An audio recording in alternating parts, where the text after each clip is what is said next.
Good afternoon, everyone. My name is Tom Banky, and I'm the Manager of Communications here at Forward Community Investments. And I'd like to welcome you to today's presentation, Nonprofit Advocacy 102, Preparing Your Policy Vision and Legislative Agenda with Carousel Baird of Community Justice, Inc. Thank you so much for taking time out of your incredibly busy schedules to join us for this important topic. Before we proceed with today's presentation, I wanted to go through a few housekeeping notes that will ensure our time together will be most beneficial for all. I'm sure everything that I'm about to share is nothing new, but we want to make sure that everyone has the opportunity to participate if they so choose, and we feel that these notes will create an environment for that to take place. First off, this presentation is being recorded, and all resources will be provided for you following the presentation, probably early next week via email. If you have a question or comment during our time together, feel free to do so by utilizing either the questions or the chat feature on your Zoom toolbar. I will be monitoring these questions throughout the presentation, and we will address them at the appropriate breaks throughout the presentation. At this point, I'd like to set the stage for today's presentation. In our time together, attendees will learn what is a policy vision and a legislative agenda. We'll learn why is it important, how to identify the goals for your vision and agenda, the importance of lived experience testimony, and the importance of cultivating other nonprofit partnerships on policy. Our presenter for today's webinar is Carousel Baird of Community Justice, Inc. Carousel has been a civil rights litigator since 2000. For the last several years, she focused on tenant rights and housing discrimination law, currently with Community Justice, Inc., and previously as a partner with Herrick and Kasdorf. Carousel previously worked at YWCA Madison as their first ever policy coordinator and is currently serving her 15th year as an elected official on the Dane County Board of Supervisors. So without further ado, I'd like everybody to welcome Carousel. Thank you. Thank you, Tom, for that fabulous introduction. And hello, everyone. I'm so excited to talk about this and to talk about highlighting and advancing the fabulous work that you do. That's what we really are here today. And let us start by saying thank you for being here. Thank you for being part of an organization that wants to do more and make sure your voice is amplified and to help make a difference. You are needed, you are wanted, you are appreciated. This is fabulous. I feel like our daily affirmations. You are needed, you are wanted, you are appreciated. So let's hopefully convey all of that in the next few bits. Again, my name's Carousel Baird. I did policy work with YWCA Madison. I still advise them a little bit, but we have fabulous new policy leadership, which is, of course, always great. So shout out to Sammy, who does great work with the YWCA.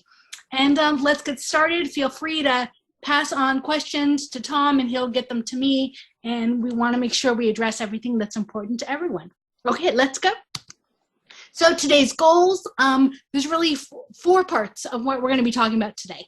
One, why your organization wants to advocate. We need you. We particularly need nonprofits and direct service organizations. We need their voices, and we'll talk about why. Second, what your organization wants to advocate for. Your mission versus your aspirations. You can do it all. You just do it a little differently. But it can be done, and it should be done. Third, how to advance your mission. And everyone's favorite saying, my personal favorite, teamwork makes the dream work. We rise when we all stand together. And I'm going to put in a final plug at the end, because I love local government. I've been an elected official on the Dane County Board for 15 years, and I just wanted to put in a plug and let people know that lots of great changes happen on the local level too. All right, so we'll start off at the top. What is advocacy? And I know I watched the, 101 of this, or 102, we're graduate students or something like that, exciting. I watched 101 last week, and so that was so helpful to get the basics. But to remind everyone, what is advocacy? It's adding your voice to the legislative process, expressing support or opposition. You also sometimes can be expressing sort of neutral, just for information. Hey, if you're going to make a decision on this one way or another, elected official, here are the facts you should know. That can be advocacy. advocacy as well. And I'm differentiating, this isn't all lobbyists. Refer back to the last presentation to know what lobbying is and what advocacy is. Advocacy is more broad than the definition of legal lobbying. And there's lots of things that you can do. You can hold a press conference. You can put something on social media. You can email all your supporters. You can release a public statement that goes to the media, maybe it gets picked up. There's a local radio, there's local news, there's neighborhood newsletters. Of course, there's the Cap Times, the State Journal, and beyond. And there's television news as well. You can contact elected officials. You can release public statements. We just did that one. You can, and then you can do more specific things. You can testify at a hearing. You can write a letter specifically to elected officials when there's something. There's so many different ways that you can get involved. All of that is helpful and important. Why advocate? So of course you want to advocate to forward your goal and your mission. You really want, though, to make upstream changes, permanent changes. Legislation lasts longer, right? An internal policy change, that if it's easy to change, it's easy to unchange, right? If all you need to do is talk to sort of an office administrator to make that change, then someone in the future can undo that or change the policy around again. When you get legislation, that means that it was intentional, it's codified in the law, of course, all laws can be undone, but that requires another legislative step, another sort of public hearing, and all the things that happen when legislation is proposed. So permanent changes really come when you do it on a legislative level. And I want to make sure everyone understands particularly why it's important to get, and let me make sure I'm getting this on the right page. Yep. Why it's really important to get the voices of direct service organizations, and not just your clients, but you who do work directly with your clients. It's so important to raise those voices because those voices are not part of traditional lobbying. Traditional lobbying, and we're not knocking it. I was a lobbyist. I was honored to be a lobbyist. We did great things. Lobbyists do fabulous things. But lobbyists are really good at maneuvering through the system, but they're not good at bringing the voices of the people that you serve. That's where we need direct service providers to come to tell their personal stories. That's how you educate government and elected officials, and that's how you empower your supporters, your staff, your clients that you serve to know that there's a way that their voice matters. So specifically why we need you to advocate, I sort of touched on the first point. You're bringing your voices of the people that you serve, the direct services providers. And it's so important to tell your story. And I think that this is all the more relevant today than it has been for a long time. We are living in a post-fact world. That's just the reality. Facts still matter, but you don't get someone onto your side because of facts. You just don't anymore. You get them onto your side because you tell them a compelling story, because you have told them something that they can relate to, that they can understand, that they can see happening to them or their family member or their cousin or their great aunt or their children or their neighbor. They need to relate to you. Then you can explain to them why you need to make all these changes.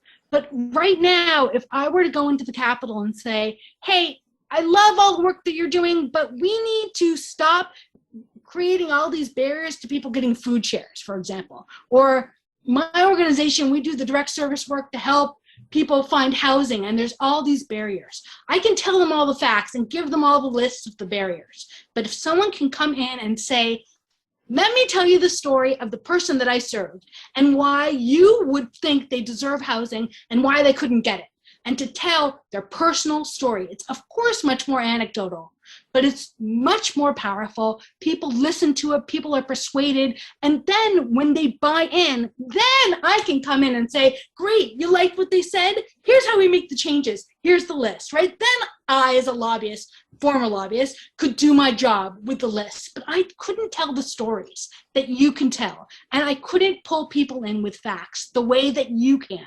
Direct service organizations and nonprofits are so important. And of course, you build relationships, you build trust, you build common ground, you build all those things that someone coming in with the facts and telling you a story just can't do.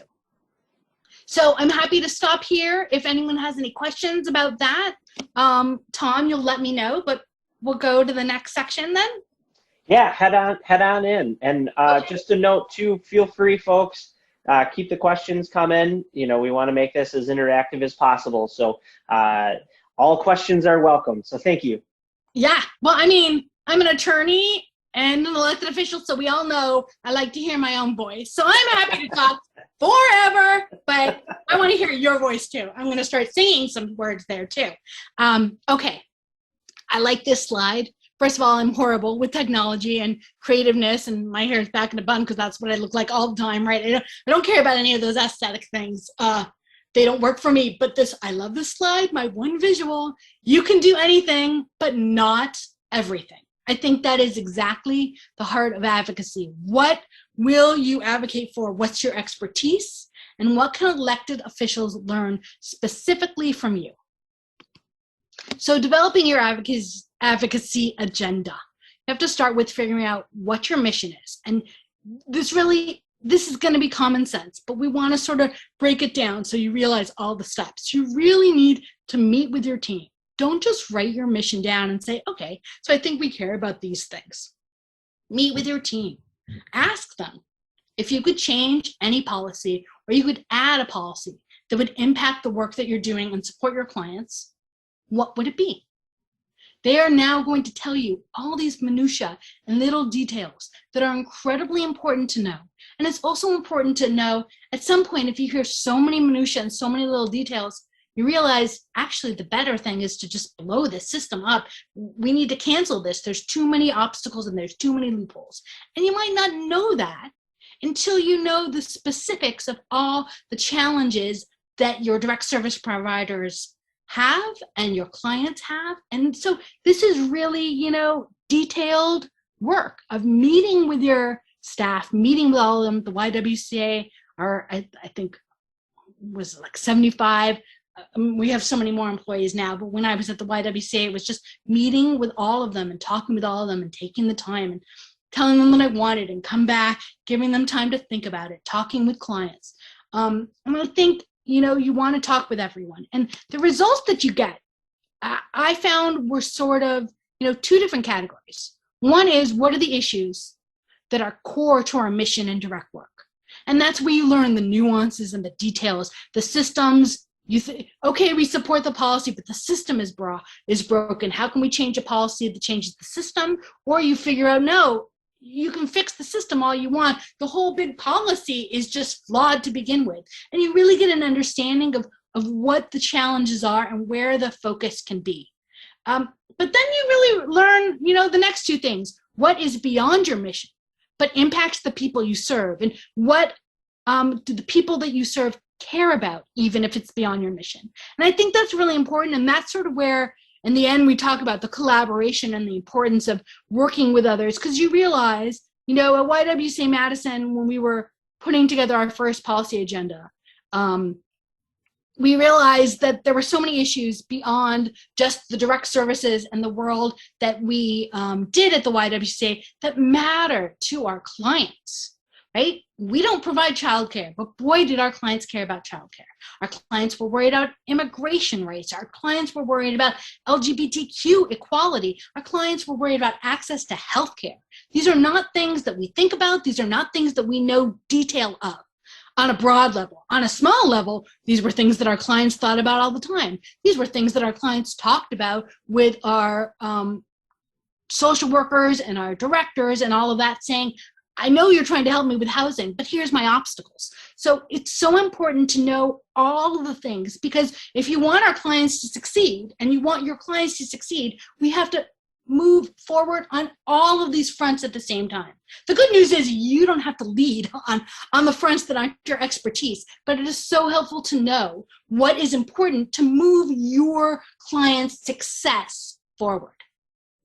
And I think about how important it is to know what your specifics and nitty-gritty expertise is and what you'd like the general policy and you're going to support it, but you need to acknowledge you don't have the expertise on. So like this last point, why does it matter? Where are you the expert versus where can you be the excellent sidekick, right? put on your superhero uniform and be the best sidekick. My children have been watching all the Marvel movies. I know all about those sidekicks. And then sometimes the sidekicks with their own, series or something. I actually really don't know what my children are watching. So there you go. But sort of the concept of that, right? And I just threw out some examples that I thought of off the top of my head. I'm thinking about broadband access, use of force, voting rights reform, housing and homelessness. Those are things that everyone, I think, that cares about social justice issues has been talking about over the last year. But do you really know the details? There's so much work being done right now, for example, on broadband. Well, in the city of Madison specifically, which is where I am, and I think it's similar, we're learning from other cities, the issue isn't the literal broadband access to your building. It's being able to afford to pay the internet bill, being able to afford to have a computer, and understanding how to use your computer. What do you do when it breaks down, and who's going to give you technical assistance? So if there's legislation that just says, hey, broadband, let's build some infrastructure, you don't necessarily want to say, yes, that's the greatest thing ever, because you don't actually maybe understand all the nuances and all the other details that are involved. And I think that's true for all of these people. Have been talking about use of force, but what does no-knock warrants really look like, right? What are the benefits of body cameras? All of these details you want to, so I think it's important for you to realize where your expertise is and where you're really interested in, but you don't maybe know the expert details of how it works, why it works. Those are just examples I was thinking off the top of my head, but I think it can go to everything. And I'm sure everyone in the room, all of you can nod along, because we all know stories of when someone has told you about the work that you do. And they say, oh yeah, I'm advocating for that, I'm doing this. And you're thinking to yourself, actually, don't do that. I know you want to help, but that's not what we need. That's exactly what I'm talking about, differentiating between your core mission and the things that are important to your clients and you want to help succeed. So let's go with an example. I want to use the policy platform that is currently on the YWCA Madison website. 6 beautiful pages, the first policy platform YWCA Madison ever put together. It is absolutely not perfect. It is absolutely not perfect. It can perhaps have been more succinct. It could have been more elaborate. It doesn't matter. It's a great start. It's a fabulous piece of work. I'm very proud of the work that we did to put that together. And I just want to take a look at it to point out a few things. All right, I'm going to stop and look what time it is. Oh, we're doing great. Okay, I'm going to stop sharing, and then we're going to find, yes, I can do technology. Here it is. Hello, everyone. Okay, so here is the public policy platform for YWCA Madison, and this is what we came up with when we did sort of the detailed work that I'm talking about, conversations with all of our clients and our department heads. And right here we are at the top, our policy and our mission, and we really, YWCA Madison has 3 sort of succinct areas that it works in: housing and homelessness, the largest housing provider in Dane County. Maybe you didn't know that. So we had sort of specifics of things that we wanted. I made it very bold and more details. What do we really want? All of those things. Racial justice and civil rights specifics there. Empowerment and economic advancement, a big piece of what YWCA Madison does. Now, this last page, second to last page, is one of my favorites. And I'm so proud of us for putting this together. Human dignity and equity. So we acknowledge that there are things beyond our scope that are important, just like I'm saying, to our clients, to the work that we do.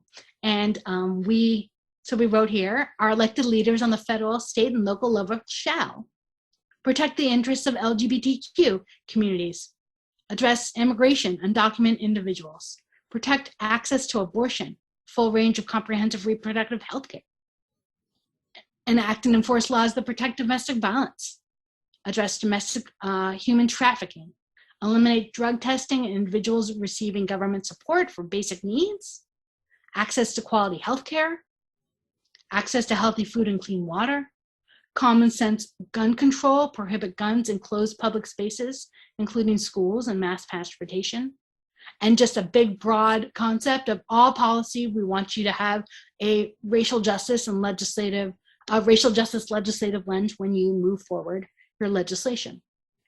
So what I love about this, and now we'll go back to the PowerPoint. Let's pull that PowerPoint back up. And I think we have to go put this back into slideshow mode. Oh, and now we have to go all the way through it. Where were we? Here we were. So I think what's really great about this is the importance of really the last page, as I talked about, where you can detail all the work that is important to you, but also all the work that is important to supplement and help your clients and you succeed. And this is just so great. It was 6 pages, had some bright colors in it. You could leave it with supporters, elected officials, with the media. So when you sit and talk with them, you leave this behind. You can email it to them. And really, lo and behold, a couple months later, they go, God, there's this housing issue that came up. Oh yeah, the YWCA, I didn't know they did housing. Or, oh, there's this broadband and economic support. Oh, I thought of YWCA just on racial justice. I didn't realize they did economic support. Didn't they do that? Wait, go find that handout.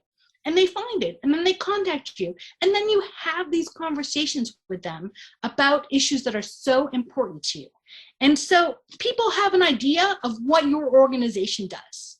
All of you, I got to see the great list of all the fabulous people here today and all the fabulous organizations you represent, and I have an idea in my head of what you do. That is, of course, not 100% accurate. That's maybe a piece of what you do. Maybe it is all of what you do. Maybe it's really only half of what you do, and I'm only paying attention because I heard about it in the media of this special project and you got publicity for it. But really, that was just a special project and not the core of what you do at all.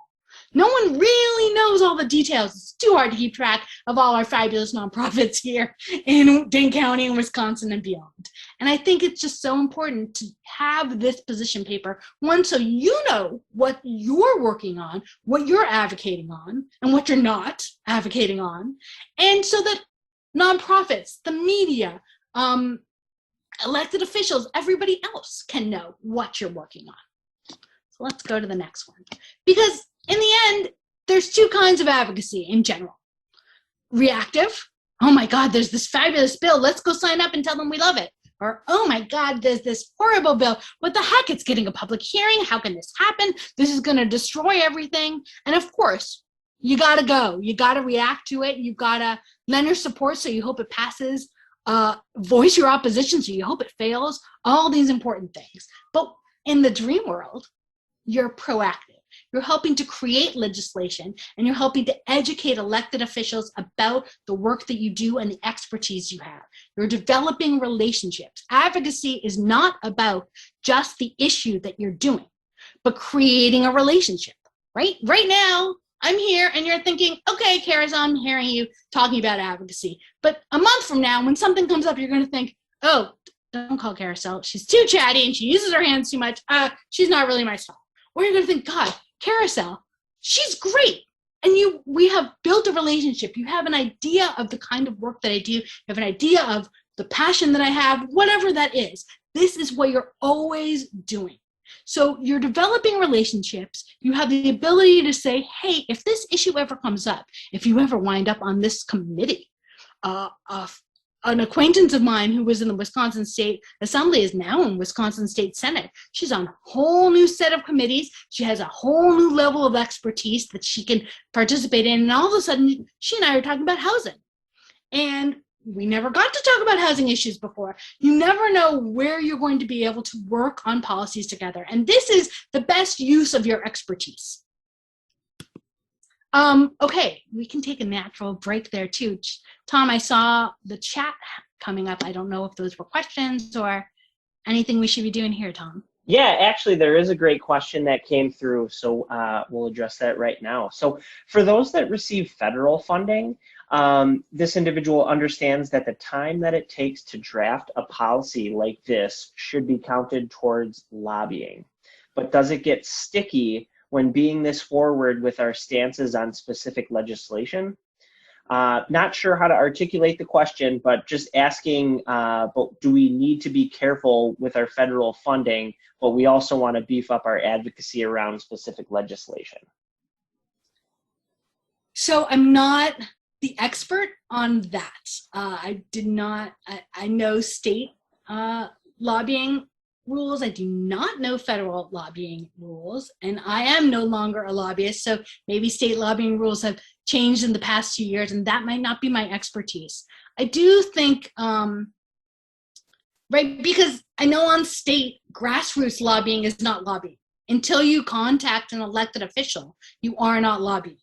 I believe federal is different, and that's about as much knowledge as I have. So I don't know the answer to that question when it comes to federal legislation. I do know this, that the second part of the question where it said specifically advocating, right now we're talking about developing your advocacy agenda. I don't think your advocacy agenda is going to be specifically advocating for the passage of House Bill number 12. Your advocacy agenda is going to say no more lead pipes. Your advocacy agenda is going to say, public schools should not have police officers in it. Some sort of statement, and you want to make it broad. You don't want to make a legislative agenda about a bill. Would it come to a point where you're doing advocacy work on a specific bill? Yes. But I think the work that we're doing here, you shouldn't be mentioning specific bills. You're just saying the vision and the values of your organization for people to know and for you to know what you're focusing on. So I don't believe that should be a violation. But I would maybe circle back with the first presenter to clarify on federal law. Great, thank you. We can definitely pose that question to Melissa and get back to everyone. Up for another question, Carousel? Absolutely. All right. Do you use a database to track who is taking action in response to your calls to action? And a follow-up, can you speak to the size and maybe the demographics of your base when talking to elected officials? So the first question, there is a way on software to track when you send out an email, and if you say sort of click here, you can track who opens emails and track who clicked here and wrote to your elected official.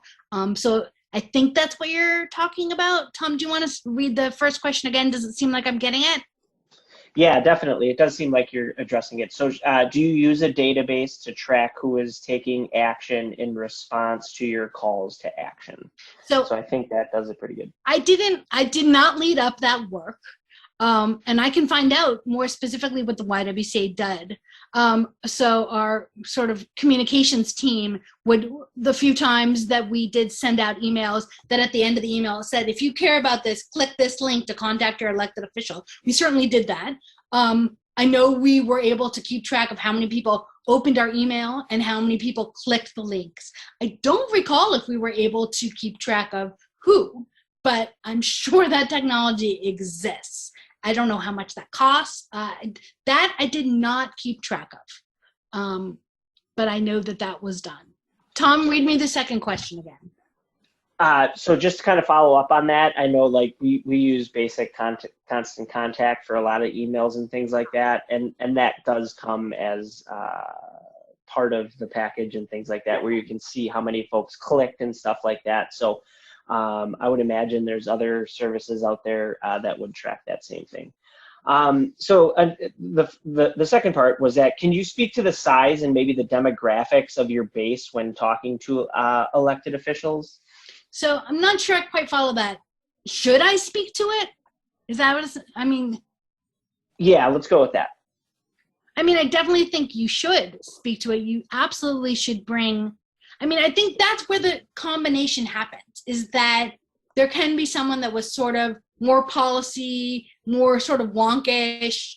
I knew how the state legislation moved forward and went through committees and things like that. And I would bring all those numbers with me. We serve this many people. They have this racial background. They have these struggles. They absolutely always bring all those numbers. I think what was important was when it came to testifying, it wasn't me testifying. when it came to testifying, I would get a department head to testify. Excuse me. Of course, we would always love it if a constituent themselves, a client themselves, came and spoke, but that's just not realistic. They have other things to do, and we're not interested in putting the spotlight on them and putting, more time burdens on them. The voices of our direct service providers and department heads could bring that to the table. And they, of course, would always bring their data and their numbers. But more importantly, the role that they would play would to bring the persuasive anecdotal stories of, because of this law, this happened, you've got to change it. Or there's a loophole because this happened when my client tried to do this, please pass this legislation, or please don't, or any of that is so much more persuasive than the facts and the numbers. Great, thanks. So just a follow-up question that I had, and I don't know if this fits in or if you're gonna address this later on, but you had mentioned about kind of that first, the direct service providers and the firsthand experience, and how that can be so beneficial and things like that. In my experience, those individuals are pretty shy and maybe not want to participate or not want to, testify in front of, in a a lobbying setting or anything like that. There's a lot of people who are intimidated by that, myself included. So do you have any pointers or any best case scenarios or standard operating procedures to how to recruit those folks and how to, bring them along and make sure that their voices are heard? Yeah, I mean, I think that's a great question. So I think, first of all, a lot of it is department heads, not necessarily the direct individuals that we're serving, but the people in your organization that do the direct service work. Although I also understand your question is applying to them as well. I think that you just prepare. You go in there, you have someone come with you, you get ready to, you practice, you have notes. You don't have to testify in person. You can submit written comments. There are lots of different ways to make a difference. You can have someone else read comments for you. I certainly had done that a few times and said, look, I want to bring this anecdotal story to the table. Now, people knew I was a lobbyist, so when I signed up to testify, when I was working at the YWCA Madison, I had to sign up as a lobbyist versus when the director of a department themselves came in person, they didn't have to sign up as a lobbyist. So, sometimes people, before you open your mouth, they already have an idea of the role that you play, which I think has some legitimacy to it. And all the more reason why there is power to the people that tell the individual stories. But I think you can have someone else read your notes for you. You can write in advance. I think that we talk about, at the end, I'll talk a little bit about local government. I think that's a way to even start. Maybe practice, give some testimony at a local government. They're much more informal. They're really friendly. I think in general, things are not as intimidating as people think. People don't ask you questions. They rarely do. They really just appreciate your story and make eye contact. But right, you can always practice and do all of that stuff, right? And maybe I'm not the best person to ask that question. I like that question, and I may not really know the answer to that one, but I appreciate it. No, yeah, thanks. That gives, and just kind of the other options too, right? Kind of that written testimony or have somebody else read that on their behalf. Yes.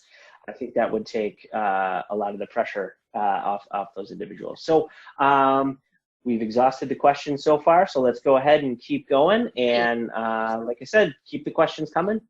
All right. And I think just two more sections, and the next groups of slides are sort of brief. I really wanted to focus on, teamwork makes the dream work. I want to talk about what that end section, why it's so important. I think even if it's a paragraph, even if it's just an extra few sentences at the end of your policy agenda, it was really the idea of how to work with other organizations, because that shows that you're ready to lead on your issues and you're ready to follow other organizations. And this is what you get out of them. YWCA, for example, I remember when there was, what was the bill? The bill a couple of terms ago was the state legislature dealing with undocumented individuals.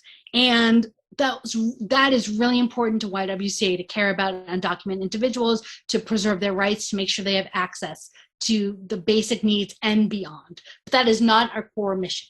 And there were other organizations, Voices de la Frontera, that was leading on that. And what was so great is that we put out statements and social media statements and emails to our constituents, and it just highlighted them. We stand with Voices de la Frontera. Please read what they wrote. Or they wrote, quote unquote, we're so appreciating their leadership and their expertise and their perspective on this bill. It was great. It made us look knowledgeable. It gave credit where credit was due. We worked together. And our supporters became individuals that supported Voices de la Frontera. Voices de la Frontera supporters became people that were interested in the YWCA. It really created this sense of community and broadened everyone's scope. And it really also created this connection and collaboration between the people that worked at Voices de la Frontera and worked at YWCA Madison. We talk to each other. We now share with each other. I remember there was a time where we were going to propose changes to legislation, and I reached out to Molly at ACLU Wisconsin. Molly, what do you think of this? If you were writing this, what would you change this idea? I know that I worked on things with Planned Parenthood of Wisconsin and with Wisconsin Alliance for Women's Health, specifically because we had the reproductive rights and reproductive health voice on YWCA's agenda. And those organizations were looking for perspectives from low-income women, in particular, the women that we served at the YWCA. So it was natural for them to be able to reach out to us, wonderful for us to be able to pair with them these creations and collaborations, and it just helps everyone succeed. And what they get from it is they get the expertise and perspective that we can bring to the table. They get the human bodies. We can stand at their press conferences. We can be there together, right? A press conference with 20 people versus a press conference with 50 people. It's different. It feels different. And just a little bit of, sure, my office is on the square. I will come and stand at your Capitol press conference. Fabulous. And they came and did the same. And those relationships are so fabulous. They help everyone move forward.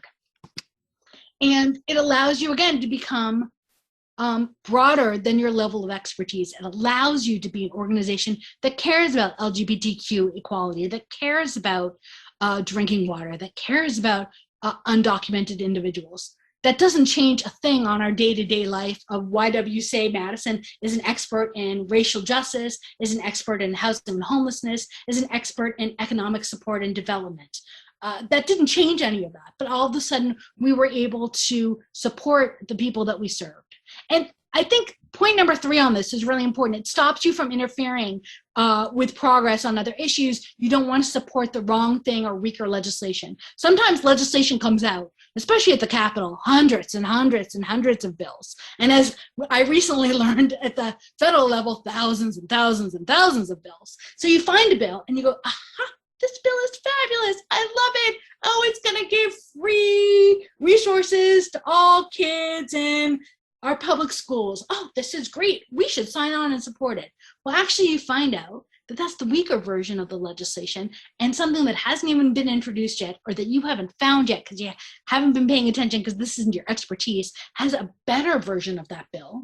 Or talks about, oh, that's a great idea, Carousel, but it requires people to have a driver's license. It requires people to do all of these things, or it puts obstacles on them. They can't get it. There's this condition. I think it's great. We're going to give services to students at schools, but there's an added condition of attendance. And if they're truant or challenged with something, which disproportionately happens to youth of color, I mean, I'm talking all of this off of my top of my head, but this is the reality. There's all of these nuances, and you don't want to be the organization that stands for legislation that you think is the right thing to do, but in reality is the watered down sort of version.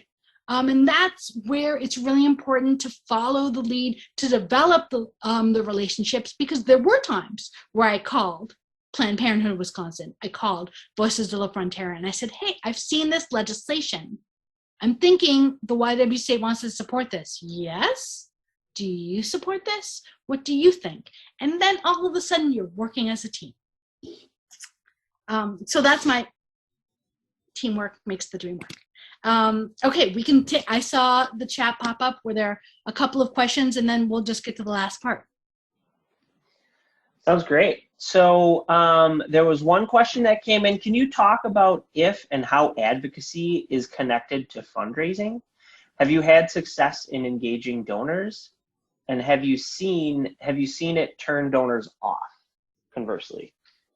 I think that's a good question, and I have not seen it turn donors off. That isn't part of anything that's been presented to me, although I wonder if our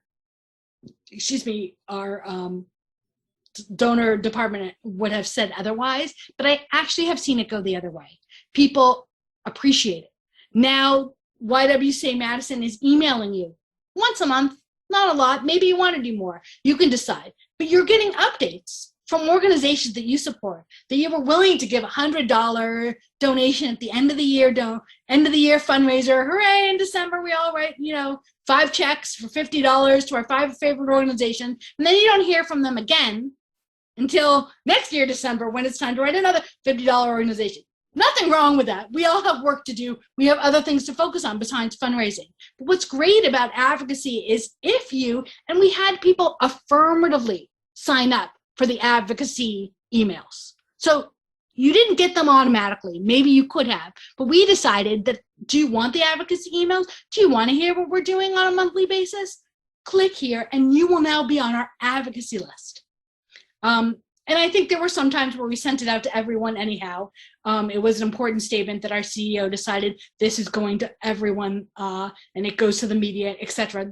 Right? There's different levels. But I think that that's where you really can engage your constituents and your supporters, and you can let them know the work that you're doing. I have found people really appreciate it. We did talk to the YWCA board. We have a board, and I did talk to the board when we were developing our advocacy platform, and everyone there only had positive things to say.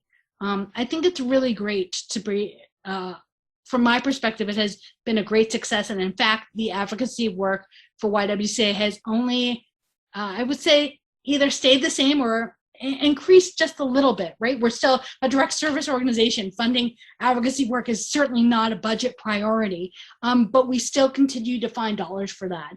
And I think that speaks to the success and the importance of it for YWCA Madison as an organization, and hopefully for other nonprofits. Great. Thank you. There was just a comment too that was put in the chat with regards to getting your board's commitment to advocacy and public policy from Board Source, Stand for Your Mission campaign. So I will also share that in the follow-up email as well to everybody. So that does it for the questions. So let's go on and head into that last section. All right, and just in the final minutes here, I am going to put a push for local government. I have been an elected official on the Dane County Board. This is my 15th year. I'm really proud of the work that we do. And I just wanted to sort of remind what I think is great about local government is that when you want to speak with your elected official, you get them. There is no staff. There is no one else answering my phone call. There's no one else answering the phones for my colleagues. You have my personal cell phone, you have my connection, and limited input. In general, we don't hear from constituents a lot. Certainly I think on city council, they hear more often than we do. People don't think about county government, but we don't hear from a lot of people. So being able to hear from your constituents is really appreciated and really helpful. And you get a better response because you connect directly with your local elected official. Also, the public meetings are usually right closer to where you are. In every city, everywhere that you are in Wisconsin, you have your county government, your city government, your school boards, town boards, village boards. Those are going to be meeting in your community. They're usually after work hours, so those are things that people can attend. And outreach, like I said, really makes a difference because you don't hear from a lot of people. I think that the challenges of local government is that, of course, it's a very narrow scope. In Wisconsin, cities and school boards and counties all have a a scope of what they can and cannot work on. So why issues may be very important to me as an elected official on the county board, there's nothing I can do about them in Wisconsin, because that's not within the jurisdiction of county. Sometimes the night meetings, although they can be beneficial, sometimes they're a challenge. Is this not what you want to do at the end of the night at 7 p.m.? I have a county board meeting tonight. Who would like to come? I'll be there until, midnight or whatever, hopefully sooner than that. But I get that, I'd like to go to bed and do other things sometimes at 7 p.m. instead of be at my county board meeting. So it's certainly a pro and a con. And that we do have smaller staff. So when you pitch a brand new idea, you really have to come with more resources than you would if you were going to the state level, because it's just I don't have staff members behind me that can do tons of research. The county board and Dane County has its own office, and everybody else, all the local governments have their own office and administrator staff, etc., but just not as much and as many resources clearly as the state and federal government. But I do think it's a fabulous way to get involved, a fabulous way to make a difference, a fabulous way to specifically impact what's going on in your specific community. And I think that's it. Oh, there was one more slide. How to advocate. We talked about this. You can talk. You really can meet them personally. You can propose legislation and propose solutions. You really can bring details to the table. They're craving it. Local elected officials just don't have all the resources to do deeper dives into so many issues. Your expertise is really appreciated. Again, we don't get contacted by as many people, so you can make a huge difference. And I think that's why sort of at the end, more bang for your buck. You really can, 20 people reaching out to me has a big difference. 20 people reaching out to the state legislature maybe doesn't have as big of a difference. 20 people reaching out to the state senators, the US senators, it's a drop in the bucket. Now, of course, 20 people matters when everybody else adds their 20 people in, but it's really just easier to make a difference on the local government level. So I'll stop with that. I think that's my last slide. That's it. Excellent. So looks like folks got their questions in during the presentation. So that should do it. But also too, if you do have questions about anything, feel free to reach out to me, either in that follow-up email or anywhere else. TOMB as in boy at forwardci.org is how you can reach me. So be happy to field those questions and send them over to Carousel, and then we can get those answered. So thank you, Carousel, for this great information. As I mentioned in the introduction, this session was recorded, and we will be available for playback early next week. In addition to that recording, we'll also share Carousel's slides, the public policy platform from YWCA that she referenced, and any other resources. If you'd like to hear a little bit more about FCI and our work, feel free to reach out to me. And lastly, again, just wanted to thank Carousel for her time and putting this together. And of course, everyone who participated, thank you for all your hard work and your valuable service that you do for your communities. Take care and be well. Bye, everyone. Bye. Thank you, Tom. Thank you, everyone, for Bye.